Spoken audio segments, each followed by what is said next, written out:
Bem-vindos à nossa primeira aula. Eu decidi fazer esse formato de aula mais informal, justamente porque eu não quero que isso se torne um processo moroso na sua vida.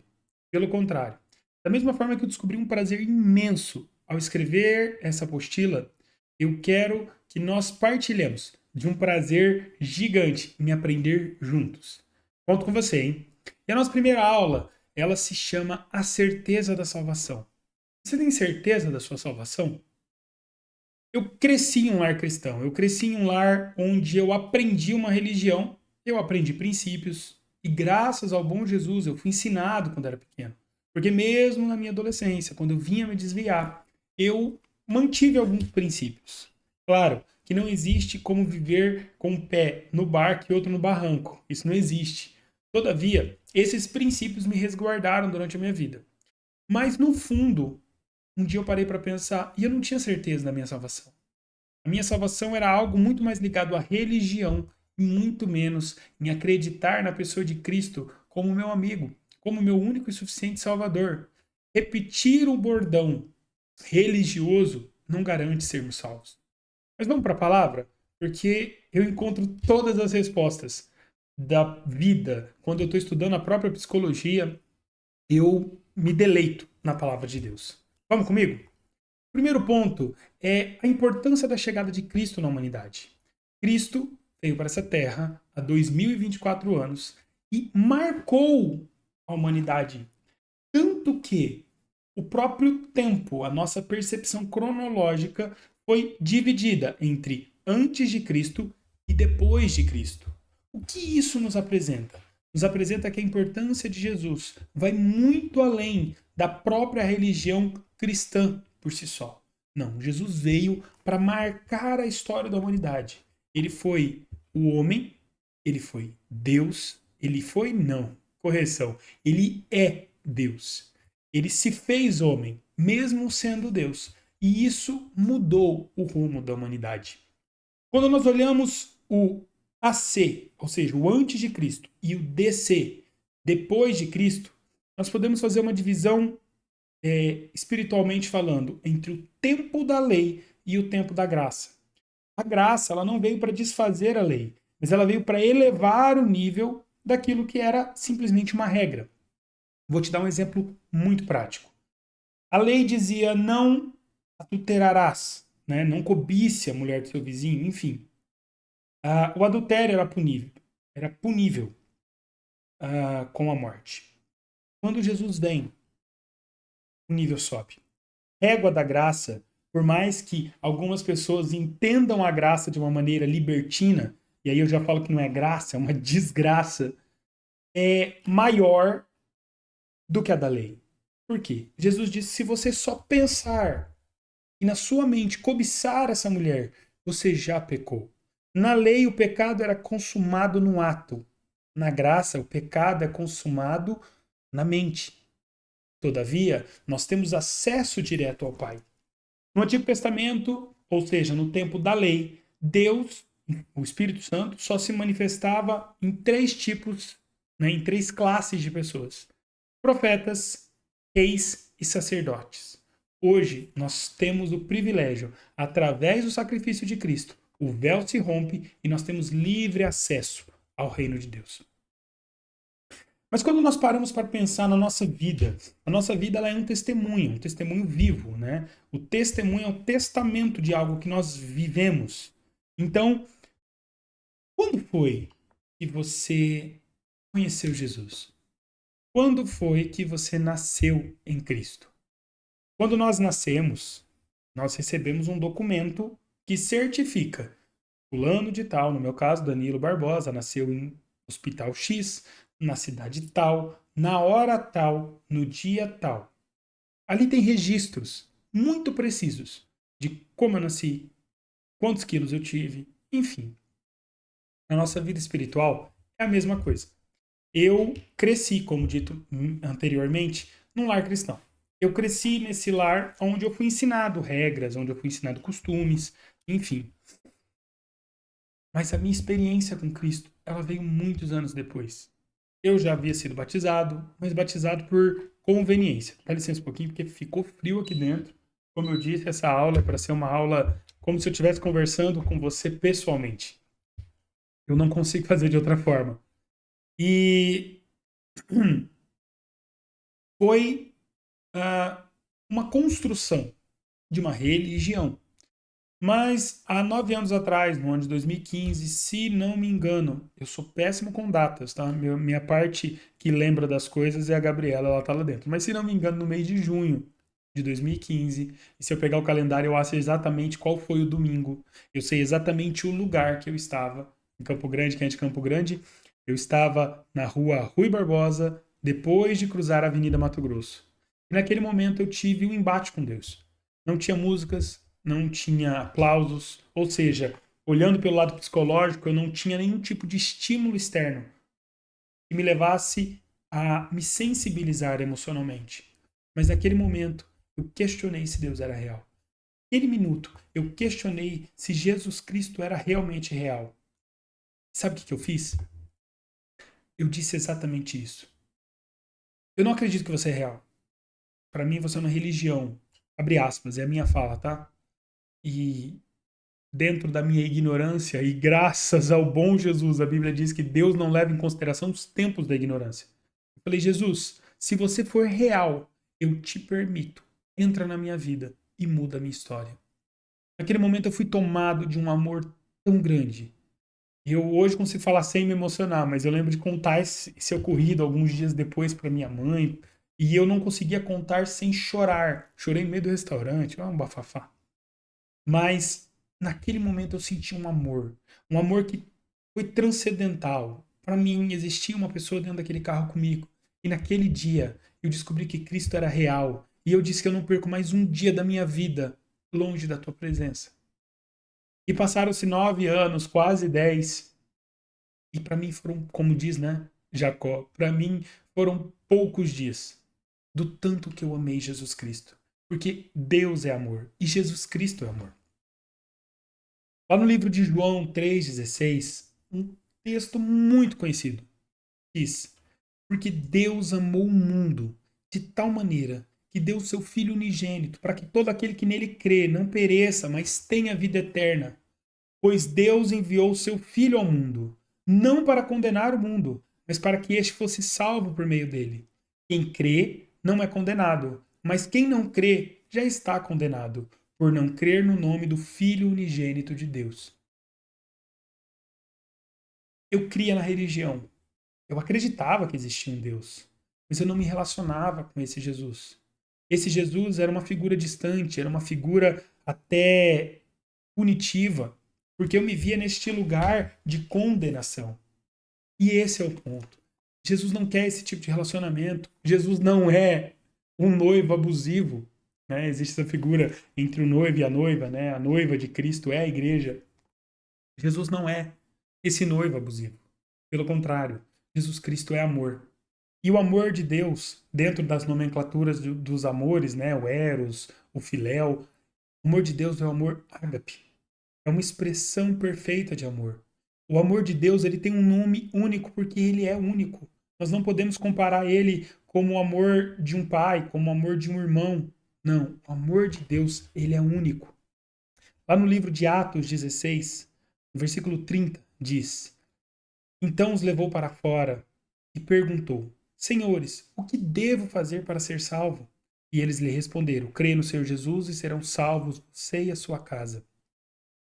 O que eu tenho que fazer para receber o amor de Cristo? O texto de Atos diz que a salvação, a recepção deste amor, a recepção, a aceitação de que Deus te ama a ponto de dar a vida do próprio filho. Eu tenho 2 filhos. Eu tenho o Gabriel e o Leonardo. E eu não daria a eles por ninguém. Pelo contrário, eu morreria no lugar deles. E eu tenho certeza que a minha esposa, se fosse uma pergunta, ou os filhos ou o marido, ela, sem pestanejar, ela sacrificava o marido. Porque os filhos, se você que está assistindo tem filhos, imagina a dor de Deus de entregar o filho dele. Agora imagina o amor de Jesus, de se entregar por você. É isso. O amor de Cristo. Ele é maravilhoso.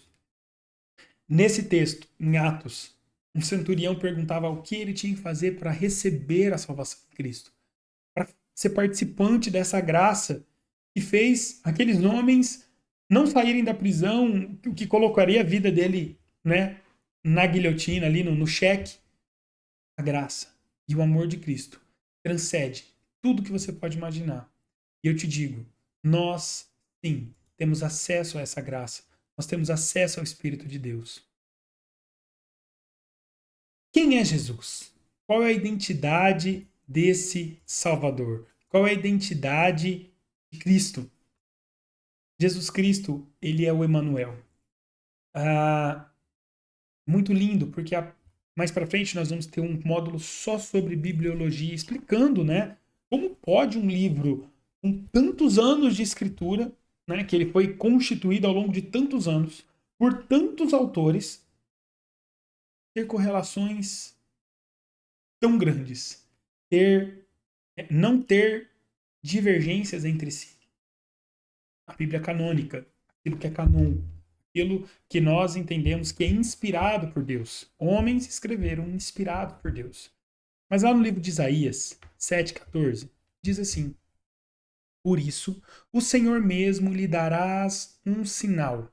A virgem ficará grávida e dará luz a um filho, e o chamará Emanuel. Emanuel significa Deus está conosco. Essa profecia de Isaías veio muitos anos antes da concretização do fato em si. Quando Maria, virgem, é recebida, né, recebe o Espírito Santo, concebe um filho, e esse filho, o Messias, que veio para tirar o pecado do mundo. E por que Cristo veio para a Terra? Por que ele tinha que vir? Porque lá no livro de Lucas, no capítulo 19, no versículo 10, diz: pois o Filho do Homem veio buscar e salvar o que estava perdido.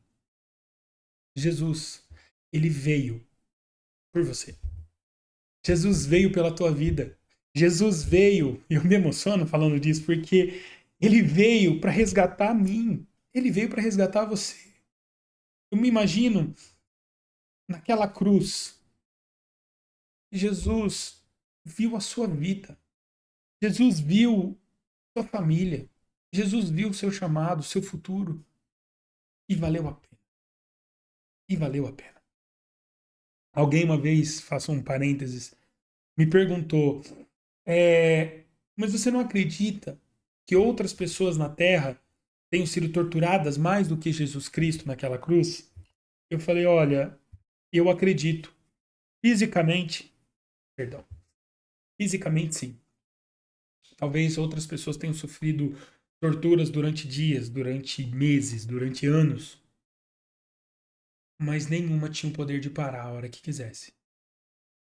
Ele tinha o poder de parar tudo aquilo, de fulminar os seus algozes. Mas ele escolheu, por amor. Por amor. Jesus Cristo, a Bíblia diz que ele é a verdade, né? Jesus é a verdade e é o caminho. Jesus é o caminho, a verdade e a vida. Nós temos que conhecer a verdade. O que você está fazendo agora é lindo, porque você está se dispondo o seu tempo a conhecer a verdade.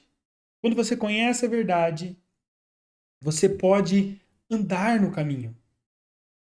Se você conhece a verdade, você anda no caminho. Você conhece a verdade, você pode desfrutar a vida. Caminhe, conheça a verdade e viva a vida que Deus tem para você. Lá no livro de João 14, no versículo 5, Tomé faz um questionamento. E diz assim, Tomé sendo Tomé, né? Senhor, não sabemos para onde vai. Como então podemos saber o caminho? E Jesus respondeu, eu sou o caminho, a verdade e a vida. Ninguém vem ao Pai a não ser por mim. Entenda uma coisa com muito carinho. Eu não estou falando de religião. Com licença. Eu não estou falando de religião. Eu estou falando de Jesus. Jesus é o caminho, a verdade e a vida. Ele, sim, tem as respostas que você procura. Nele tem o amor que você precisa. Nós temos uma pluralidade de pessoas no mundo hoje. Pessoas que foram amadas, pessoas que não foram amadas, pessoas que foram cuidadas, outras foram abandonadas. Outras, numa outra polaridade, foram extremamente superprotegidas e não entendem um amor que libera. Mas Jesus, ele te convida para andar esse caminho. Lá no livro de Romanos 10, é dito assim: se você confessar com a sua boca que Jesus é o Senhor e crer em seu coração que Deus o ressuscitou dentre dos mortos, você será salvo. Quando nós olhamos para Jesus, nós reconhecemos nele que ele é o Salvador, que ele veio, né? Ele tem essa identidade, o Messias, que cumpriu as profecias, ele é o caminho, ele é a verdade, ele é a vida. Nós podemos olhar para esse texto e entender que não existiu e não existirá homem como Jesus Cristo nessa terra. Não existirá homem que possa substituir a divindade de Cristo nessa terra. Meu irmão, minha irmã, reconheça Jesus Cristo em todos os seus caminhos e você vai ver que ele nunca esteve alheio à sua dor e nem à sua alegria. Ele esteve contigo em todos os momentos. Mesmo nos momentos que nós olhamos e falamos, será? Será que Deus está comigo? Será que Deus realmente se importa comigo? Sim, ele se importa. Existe um processo. E esse processo de salvação, ele não depende da nossa ação. O que eu quero dizer com isso? Não quer dizer que você é extremamente irresponsável, ou seja, não detém nenhum tipo de responsabilidade sobre a sua salvação. Mas você não pode fazer nada para obtê-la por esforço próprio. Quando Jesus morre naquela cruz, ele diz uma palavra, que é tetelestai, está consumado. Essa palavra ela era usada lá na época dos romanos para assinalar uma dívida que tinha sido paga. Quando Jesus, nos seus últimos minutos, grita tetelestai, ele está declarando para todo o universo e para toda a temporalidade: a sua dívida está paga, o seu pecado foi pago. É isso, está pago, está consumado. Essa salvação e essa dívida, ela é pessoal e intransferível. Ou seja, não é porque os seus pais tiveram um relacionamento com Deus, seus avós tiveram um relacionamento com Deus, que tá tudo certo. Não. Nós temos que ter um relacionamento pessoal com Jesus Cristo. Quando Jacó dizia, né, o Deus do meu avô, o Deus do meu pai, né, Abraão, Isaac e Jacó, o meu Deus. Porque não se trata do Deus dos seus amigos ou dos seus antepassados. Ela é pessoal. Mas o caminhar não precisa ser solitário e é por isso que eu estou aqui. Porque eu quero te ajudar a começar a conhecer o quanto é maravilhoso esse Jesus Cristo que nós servimos. Lá no livro de Romanos, capítulo 10, versículo 9, diz assim: se você confessar com a sua boca que Jesus Cristo é Senhor e crer em seu coração que Deus o ressuscitou dentre os mortos, será salvo. O que esse texto está dizendo para nós? Existe um processo de confissão. E se você não teve esse momento na sua vida, eu quero te convidar, no final dessa aula, a fazer uma confissão. Confessar que você crê que Jesus Cristo é sim o Filho de Deus. Existem evidências históricas, né? Se nós excluirmos toda a fé, existem muitas evidências históricas de que Jesus Cristo veio para essa terra e ele fez um movimento muito grande. Eu gosto de fazer essa brincadeira e essa provocação. Se nós eliminarmos a pessoa mais famosa dessa terra hoje, quantos anos demorará para que ele seja esquecido na história? Ah, mas existem pessoas de 1000 anos atrás que são lembradas. Bom ponto. Quantas fazem seguidores novos todos os dias? Somente um vivo poderia fazer isso. E Jesus Cristo é vivo. Então, confessar que Jesus Cristo é o Filho de Deus é uma forma de declarar para todo mundo, físico e espiritual, que a sua crença está baseada em Jesus Cristo. Lá no livro de Efésios 2, versículo 8, diz: pois vocês são salvos pela graça, por meio da fé. E isto não vem de vocês, é dom de Deus, não por obras, para que ninguém se glorie. Com licença. Eu disse que eu queria fazer essa aula sem cortes, para que fosse o mais natural possível. Para mim isso é muito bom. Salvação ela é um dom de Deus. Um dom conota algo que não pode ser obtido por esforço. Não existe ser salvo porque é uma pessoa boa. Não existe ser salvo porque é caridoso. Pelo contrário, nós cremos sim que existe algo sobrenatural na caridade, existe algo sobrenatural na bondade. Eu não estou desestimulando de maneira alguma. Meu Deus, eu vejo quanto a minha vida prospera porque tomo uma decisão de ser uma pessoa usada por Deus para abençoar vidas. A própria Bíblia diz que sempre que lhe for possível, não deixe fazer o bem. Mas aqui está dizendo que a sua salvação ela não vai vir por um estilo de vida bondoso ou caridoso. Ela vem por confessar que Jesus Cristo é o Filho de Deus. Somente pela graça. A graça, ela é recebida de graça. Não quer dizer que ela é de graça a ponto de sermos negligentes com ela. Né? Como eu brinquei. A graça mal aplicada, ela vira uma desgraça. No livro de Romanos, capítulo 5, versículo 12, é um pouco grande porque é do 12 ao 21. Mas aqui está falando o que eu disse mais cedo, sobre a lei e sobre a graça. Nós não temos como comparar a dádiva da graça com o peso da transgressão. Eu vou fazer um parênteses aqui. Por muitos anos, o que me impediu de andar com Cristo foi o fato de que eu me achava indigno. Indigno de receber esse amor. Indigno de ser amado, simplesmente por ser eu. Indigno de ser perdoado, porque eu cria que o meu pecado era uma escolha e eu escolhi errado.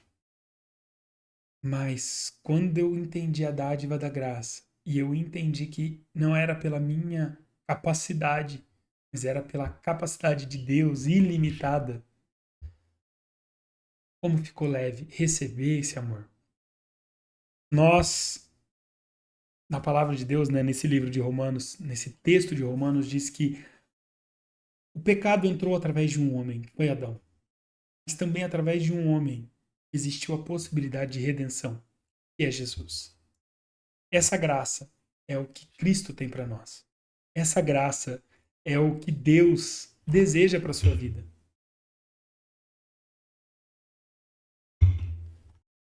E para finalizar a nossa aula, reflita por um minuto.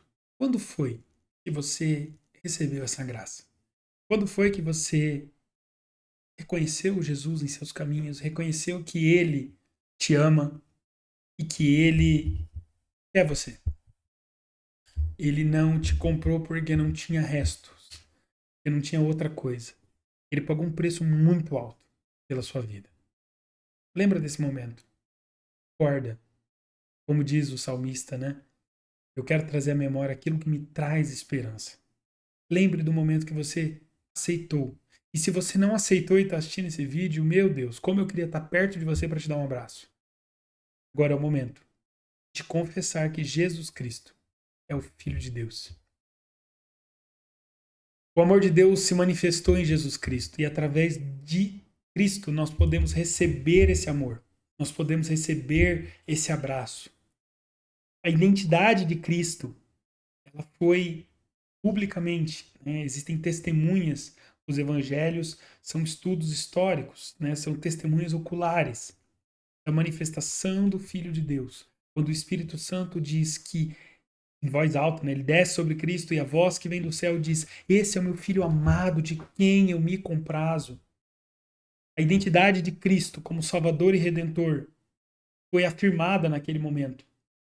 E a identidade de Cristo como Salvador e Redentor da sua vida precisa ser afirmada neste momento. Enraizada. Esse curso se chama Raízes da Fé, porque não adianta nós termos uma planta viçosa acima da terra, mas suas raízes não têm profundidade. Essa planta vai morrer. Pelo contrário, é preferível que as raízes se aprofundem e a planta demore para crescer, para que quando ela cresça, ela seja uma planta estável. A salvação, ela é um fruto da graça. Ela vem a partir da tua fé. Fé não é materialização daquilo que nós vemos. Fé é uma certeza daquilo que nós não vemos, mas nós esperamos em Cristo. Existe uma discussão, que na minha opinião é uma discussão inútil, entre o antagonismo da fé e da ciência. Eu vejo os dois não como antagonistas, mas eu os enxergo como complementares. A ciência só vem da materialidade para aquilo que a fé nos dá uma certeza, né? E eu incentivo você, agora no final dessa aula, a uma reflexão pessoal sobre a clareza que você tem da sua salvação. Esses textos que eu citei, eles foram tirados bem resumidos para que essa aula ficasse dinâmica. Mas eu te aconselho, eu vou deixar no final do cardzinho o acesso a esses textos para que você venha ler com calma e a aula completa que está escrita na apostila original. Eu também vou deixar ela disponível para que você, se tiver interesse, leia ela com calma mesmo e estude-a, porque ela foi feita para ser um livro estudado. E eu quero agora, no final, fazer uma oração com você. E ambos nós venhamos reafirmar nossa fé em Cristo, compartilhar desse testemunho de salvação na nossa vida. Amém? Querido Deus, eu reconheço que o Senhor é o Filho de Deus. Jesus Cristo, você veio nessa terra, morreu por mim, ressuscitou no terceiro dia, subiu aos céus, está aguardando ao lado do Pai o dia do grande julgamento, o dia em que nós iremos nos encontrar. Obrigado pelo teu Espírito Santo, que tem dado sabedoria para mim. Obrigado pelo teu Espírito Santo que me permitiu estar aqui sentado com a pessoa que está assistindo esse vídeo. Que o Senhor venha nos encher com seu amor, com a sua graça e com a completude do teu Espírito Santo em nosso coração. Eu consagro esse momento ao Senhor, em nome de Jesus. Amém. Que Deus abençoe a sua vida. Foi um privilégio estar nesses minutos com você. Até a próxima aula.